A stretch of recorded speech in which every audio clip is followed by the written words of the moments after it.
This week, we have a major corporate drama in the DJ world, and it is caused by Hobbitland.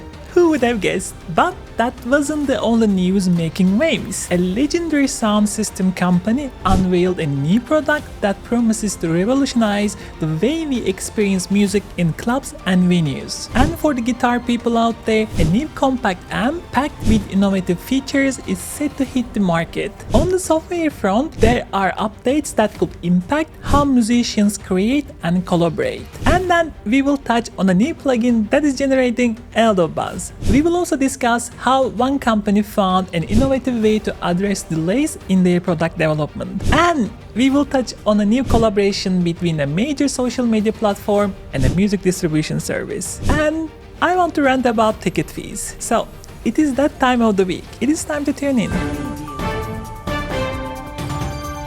This week's biggest story was in the DJ world, and while corporate mergers and acquisitions is typically really boring accounting-based stuff, two of the biggest companies in the market got smacked by New Zealand.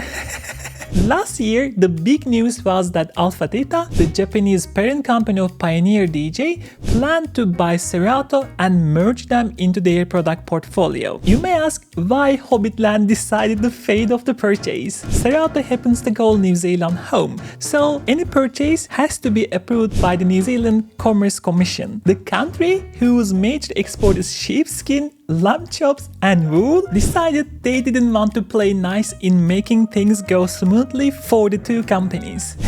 The chairman of the NZCC, who I'm not making this up, is named Dr. John Small, which makes me think he was also the town doctor of the Shire, made the announcement. Citing evidence that Serato and Rekordbox compete closely in the DJ software market, the acquisition would create a monopoly and substantially lessen competition for DJ software. Doctor is kind of right. So leave it to the Kiwis to defend DJ consumers everywhere by considering the very real possibility that allowing the merger to occur, prices would be raised and quality of product would suffer. Alpha Theta's main competition in music, who owns Denon, Rain, Stanton and Newmark, uploaded the decision.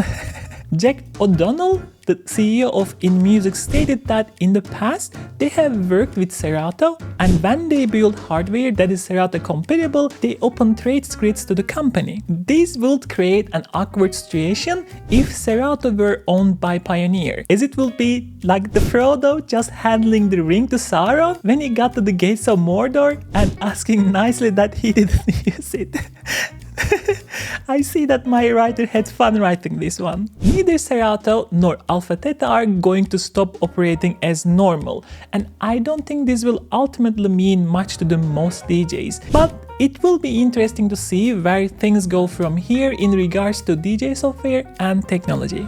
If you are a DJ, your next event may be getting a sonic makeover this winter. The most sought after sound system in the industry are made by British company Function One. That function is like the Swedish one, Function. Function One. The company's Evolution series is considered the gold standard in the loudspeaker club system. The system in Berghain in Berlin, Germany is supposedly only operated at 10 to 20% of its full capacity due to concerns that at full volume it could damage the building and ears of everybody. At least that is the rumors on the internet that Benedikt Koch, the head of the company's German operations, would like you to believe. So when a company this well-known releases a new product, the world really listens, like figuratively.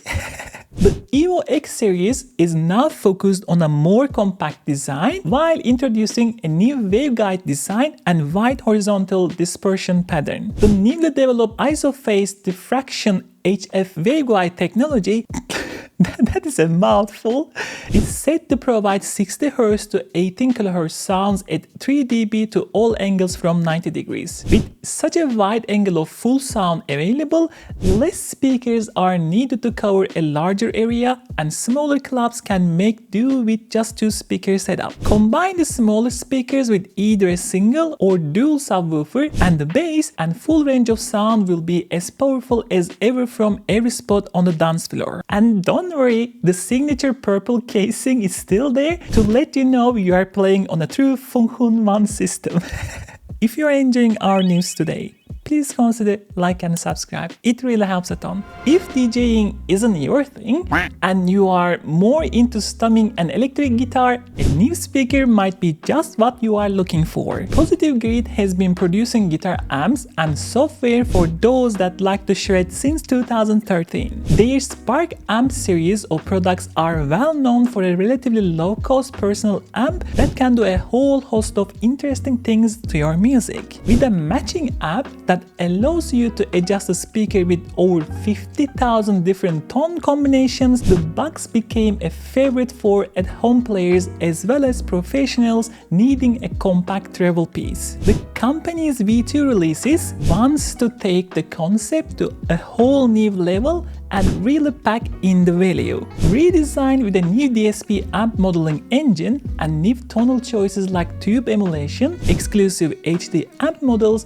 and multiband dynamic range compression. An exciting new feature is an integrated groove looper, which opens up even more possibilities as you can stack loops and easily become a one-man show or add harmonies at the push of a button. There is also an optional battery pack that gives you 12 hours to play on the go without a wall outlet, and a new line out that will let you route audio through the DSPs and back into any recording system. With all of the different amp models, it means the 5kg box makes it easy to take all your presets and amp models with you to any gig. The Spark 2 will be available August 1st and can be pre-ordered now for €300. I will put a link in the description below for you metalheads.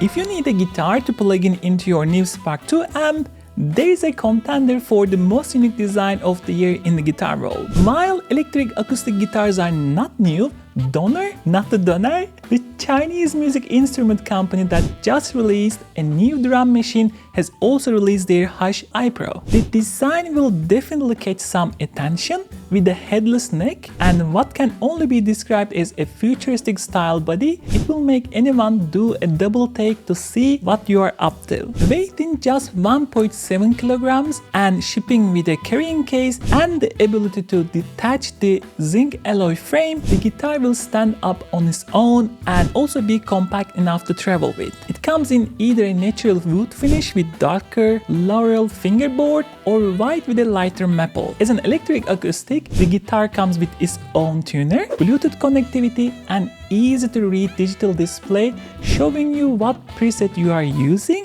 or what parameter you are adjusting. The H1 chip gives you 18 factory presets and 20 IR slots for you to adjust the tone of the virtual acoustic guitar model you are playing. The device will cost you €400, and as a bonus, the company is shipping the unit with headphones, so practice time in public spaces like a train ride or airport doesn't mean breaking out speakers and annoying your fellow travelers. When I ask you, how does a synthesizer work? What is the first thing that comes to your mind? I think most of you will say you start with an oscillator that vibrates to make a sound wave and so on. And most of the time you will be right. But this time you are wrong. Koma Elektronik showed off an exciting new product at Superboot that they collaborated on with Passepartout Duo. Passepartout. The Chroma Plane is a polyphonic electromagnetic synthesizer that uses EMF fields as its sound generators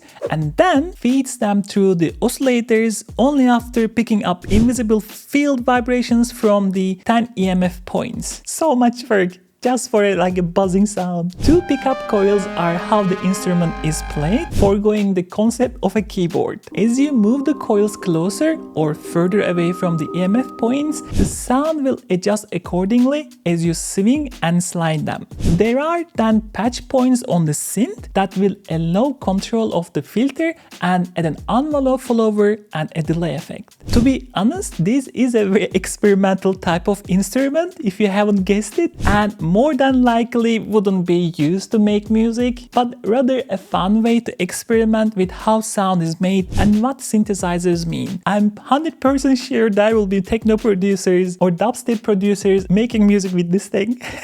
The device is available on Kickstarter now for €360. If you feel like treating your sound design more like a science lab, the link is on the description below to take a look. What happens when your hardware development takes longer than it should and your customers have been waiting for you to deliver? Behringer. No, it is not. French synth developer Audio decided to give all their Kickstarter backers a little treat this week by releasing a software version of the multi-year delayed device. The Anyma Omega is a physical modeling hardware synth that received a 250% fund backing on the Kickstarter website in 2022. The company has struggled since then, as the main driving board was affected by the chip shortage and had to be redesigned. As that happened, the display also needed to be updated to work with the new components, and that meant more work to redevelop it into a deliverable product. Well, that was more innocent than what I thought. I was sure that the owner is having fun in Caribbean islands.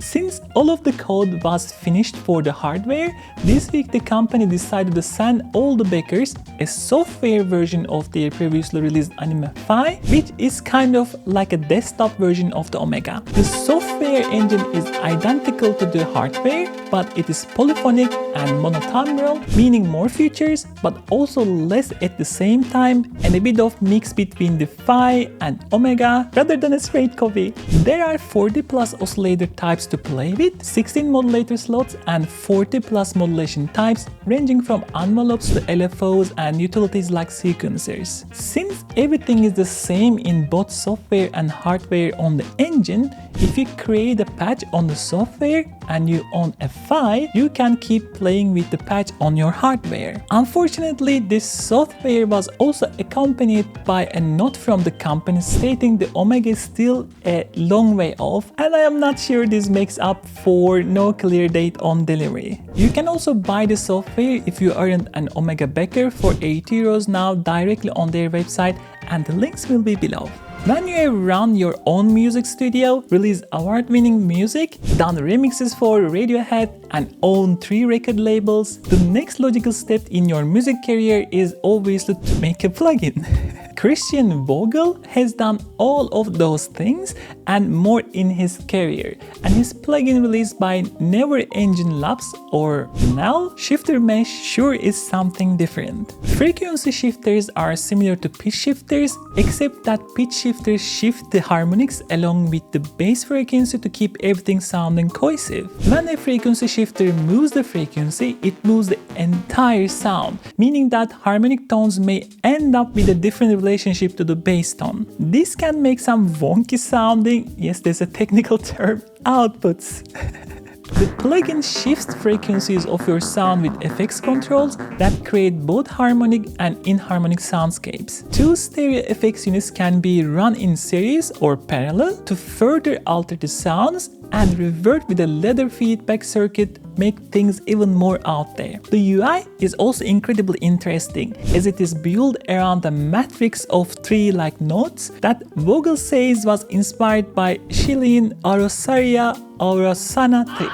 That was easy to say. Each note represents a preset, and you can plant new notes, further building out your forest of sound. The plugin is available now for €30. Collabing with someone is a lot of fun, creative juices flow, and new and interesting ways to make music come from being able to work with another producer. The major problem with collabs is that there hasn't been a good enough tool to work on a track remotely if you don't live in the same city or can arrange meetups. Zoom calls can allow for quality audio streaming, but lack the ability for each partner to do things inside the DAW. Plugins like mixed-in-key satellite plugins, while an interesting idea, were a bit cumbersome, as you were forced to wait as new sections downloaded on your system. Using a screen sharing application worked, but latency was an issue and adjusting parameters wouldn't be very precise. Some mix want to fix all these issues and have raised a lot of VC funds to do just that. This week, they fully launched their tool,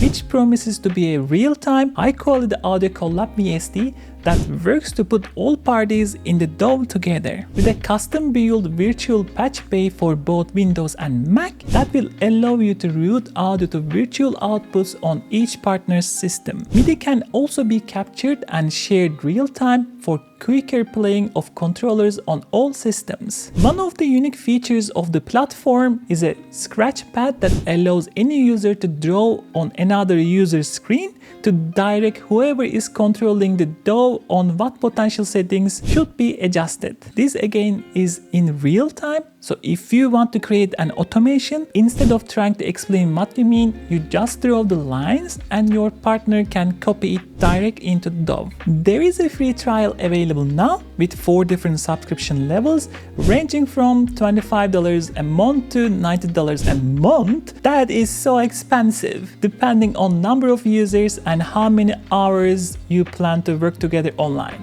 Last year, TikTok introduced artist accounts built specifically with musicians in mind. With a host of tools that were developed to better promote musicians' work, the video platform was catering to the music crowd. One of the issues TikTok wasn't aware of was the amount of applications they would receive for the platform. Everybody is an artist now. Since its launch, the wait to receive approval for the tools has been reported in months, not days. Now, in order to expedite the process, TikTok has teamed with Distrokid to offer musicians who use Distrokid to release tracks and expedite processes for approval. This approval process is now stated in hours for Distrokid users, making the process much faster. If you are interested in getting approval as an artist, check your Distrokid account and you should see a TikTok artist link.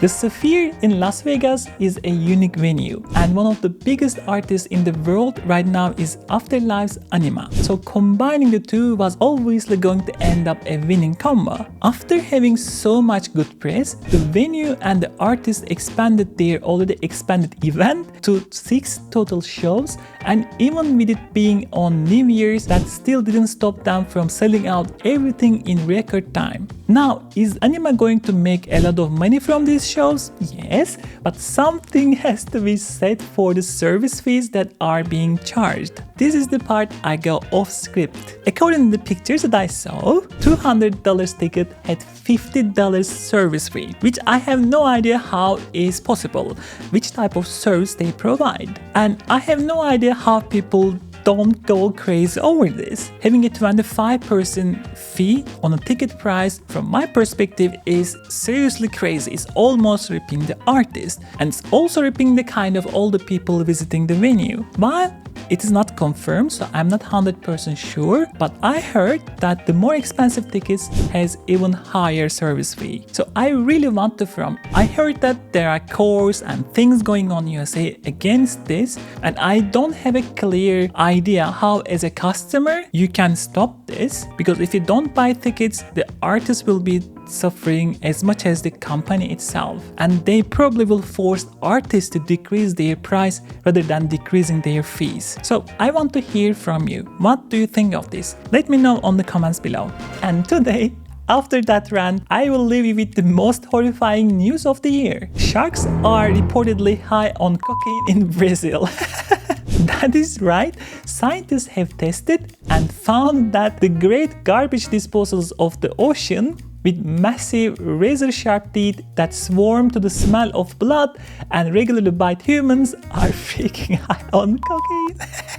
13 sharp-nosed sharks were acting erratically when fishermen, who are significantly braver than I am, caught the hopped-up killing machines. Scientists tested the blood of the sharks and found they had ingested the coke, which they think come from smugglers dumping the powder substances off the coast of Brazil.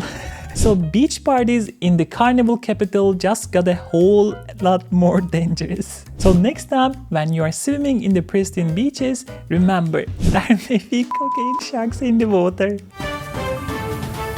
Sleep well tonight and tune in next week for more music news.